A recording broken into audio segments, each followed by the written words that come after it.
Comment faire pour s'entraîner quand on n'a pas de matériel? Aujourd'hui, on va voir comment faire une séance efficace, même quand tu n'as pas grand-chose sous la main. Salut, c'est Nico et bienvenue dans l'épisode 22 de Questions Muscu, la mini-série dans laquelle je réponds à vos questions sur la musculation tous les jours. Et aujourd'hui, c'est une vidéo un peu particulière parce que vous avez été plusieurs à me demander comment faire pour s'entraîner à la maison sans matériel ou alors juste avec des haltères. Et là, dans les deux prochains épisodes, on va voir comment faire pour s'entraîner tout d'abord quand on n'a pas du tout de matériel et ensuite comment faire pour s'entraîner efficacement quand on a juste des haltères ou une barre. Donc aujourd'hui, la question à laquelle je vais répondre, c'est de savoir comment faire pour s'entraîner sans matériel. Et tout d'abord, ce qu'il faut que tu saches, c'est que de façon générale, c'est beaucoup mieux si tu peux aller t'entraîner en salle de sport. Ce sera beaucoup plus pratique et sur le long terme, ce sera beaucoup plus efficace pour progresser. Donc si tu as une salle de sport près de chez toi ou près de ton boulot, moi ce que je te conseille de faire, c'est de t'y inscrire. C'est un investissement qui en vaut vraiment la peine. Et dans quelques mois, tu me remercieras. Mais si jamais tu veux quand même commencer en t'entraînant par toi-même chez toi avec pas ou peu de matériel, ou encore si jamais tu es en déplacement et que tu n'as pas accès à une salle de sport, tu peux quand même faire des séances relativement efficaces. Mais ceci dit, il y a quand même un point qui risque de poser problème. Ça va être le travail des dorsaux et des biceps. Parce que pour bien les travailler, il faut réussir à faire des gestes de tirage. La seule façon de faire ça, si tu n'es pas en salle de sport, ça va être soit de trouver un endroit où tu peux faire des tractions, soit d'avoir un haltère. Donc si jamais tu n'as pas d'endroit où tu peux t'accrocher, ça va être très dur de réussir à travailler tes dorsaux et tes biceps. Par contre, pour tout ce qui est jambes, épaules, pectoraux, triceps, tu pourras t'en sortir pas trop mal en faisant des choses en poids du corps. Et maintenant, je vais détailler exactement la séance type que tu peux faire en poids du corps pour réussir à progresser. Tout d'abord, il s'agit d'une séance full body. Parce qu'un split, c'est totalement inenvisageable en poids du corps. Tu peux complètement oublier cette idée. Donc ce qu'on va faire, ce sera s'entraîner 3 fois par semaine, par exemple lundi, mercredi, vendredi, en laissant toujours un jour de repos. J'en ai parlé un petit peu dans la toute première vidéo que j'ai faite sur les différences entre le full body et le split et sur l'importance de laisser bien un jour de repos. Et ça va être vrai aussi dans le cas d'un entraînement en poids du corps. Donc même sans utiliser de poids, ça va être quand même important de suivre les mêmes règles. Et les règles, c'est toujours les mêmes. On va choquer le corps, puis c'est ensuite pendant le temps de repos que tu vas construire du muscle. Donc c'est important de laisser ce temps de récupération. Donc concrètement, à quoi va ressembler cette séance? Le premier exercice, ça va être du squat en poids du corps. Et pour rendre ce squat plus difficile, ce qu'on va faire, c'est ralentir autant que possible le mouvement. C'est comme ça qu'on va réussir à vraiment stimuler ces fibres musculaires, même sans rajouter de poids. Donc par exemple, on va descendre le plus bas possible en 4 secondes. Tout en bas, on va ensuite remonter en 3 secondes. Et tout en haut, on ne va pas verrouiller les genoux. On va s'arrêter juste avant de bloquer les genoux. Parce que sinon, ça donne du repos aux jambes et elles seront stimulées moins efficacement. Et vu que là, on ne va pas avoir de poids pour rendre l'exercice plus difficile, on va essayer de le faire en jouant bien sur le tempo et sur l'exécution du geste. Donc pour rendre l'exercice plus difficile, ce qu'on fait, c'est on ralentit le geste autant que possible. On fait attention à bien aller jusqu'en bas, à remonter jusqu'en haut, mais sans verrouiller. Et tu peux faire 4 séries de 12 à 15 répétitions avec 1 minute 30 de repos entre les séries. A priori, si tu as bien fait les choses correctement, si tu as bien contrôlé ton geste, tu devrais finir la dernière série avec les jambes en feu. On enchaîne ensuite sur des pompes.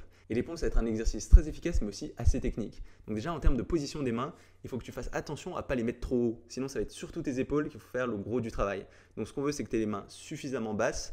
Dans l'idéal, il faudrait qu'ils soient en bas de tes pectoraux, qu'elles soient écartées de sorte à ce que tes avant-bras ils restent perpendiculaires au sol.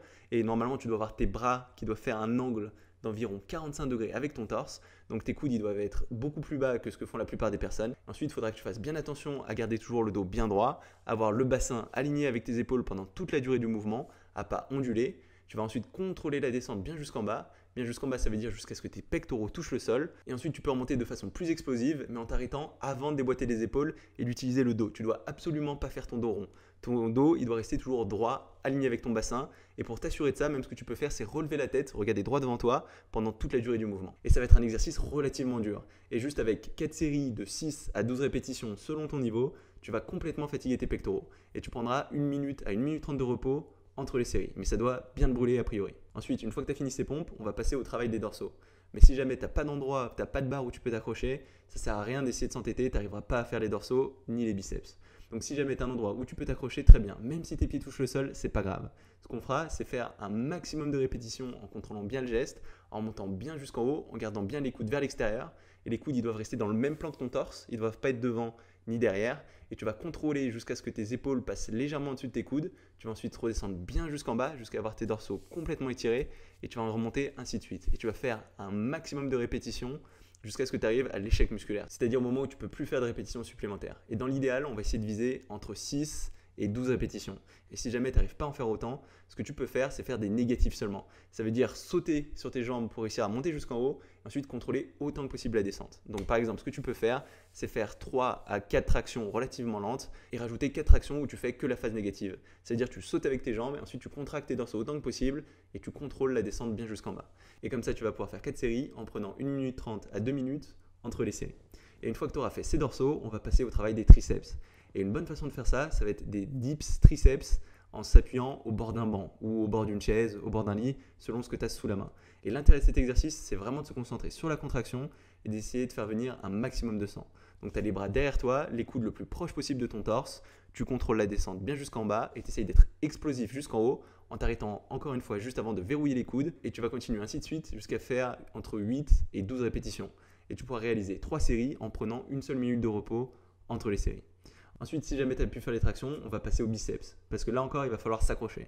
Donc si tu n'as pas d'endroit où tu peux t'accrocher, si tu n'as pas de barre, ce sera impossible de faire cet exercice. Et on va faire des tractions en prise supination, c'est-à-dire paume vers toi, mais en essayant de viser les biceps. Ça veut dire que ces tractions, en fait, on pourra les faire en utilisant les dorsaux. Mais là, dans cette version, on va essayer d'engager autant que possible les biceps en laissant tes dorsaux de côté. Et pour faire ça, l'important, ça va être de garder tes avant-bras perpendiculaires au sol. Et tes avant-bras, ils vont rester fixes. Et par rapport à ça, ça va être surtout ton dos qui va bouger. Donc tu vas garder ces avant-bras perpendiculaires au sol, aussi fixes que possible pendant tout le mouvement. Et tu vas remonter en utilisant bien tes biceps le plus haut possible. Tu redescends jusqu'en bas et ainsi de suite. Et c'est un exercice qui est relativement dur. Donc si jamais tu as un endroit où tes pieds touchent le sol, ce sera pas plus mal. Ça te permettra de faire plus de répétitions en rendant la chose un peu plus facile. Ou encore tu peux faire des négatifs seulement. Ça veut dire utiliser tes jambes pour sauter, remonter jusqu'en haut et contrôler la descente jusqu'en bas. Et là, tu pourras faire entre 6 et 10 répétitions avec 3 séries et 1 minute de repos entre les séries. Et ça va être tout pour cette séance. Et on aura réussi à cibler relativement bien à la fois les jambes, les pectoraux, les dorsaux, les épaules de façon secondaire, les biceps et les triceps. Donc c'est quelque chose d'assez complet. Et ensuite, tu peux essayer de faire varier la difficulté, soit en diminuant les temps de repos, soit en ralentissant le geste, soit en rajoutant des répétitions petit à petit.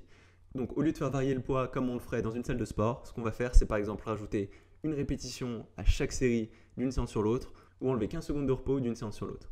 Et ce sera une façon relativement efficace d'entraîner tout l'ensemble de ton corps.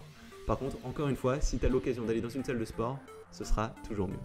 Et voilà, c'est tout pour cette vidéo sur le programme sans matériel. Si jamais elle t'a plu comme d'habitude, n'hésite pas à mettre un petit pouce bleu. Si tu ne l'as pas encore fait, tu peux aussi t'inscrire à ma chaîne YouTube. Comme ça, tu sauras quand je sors de nouvelles vidéos. J'en sors tous les jours. Et on se retrouve dès demain pour une nouvelle vidéo. Salut!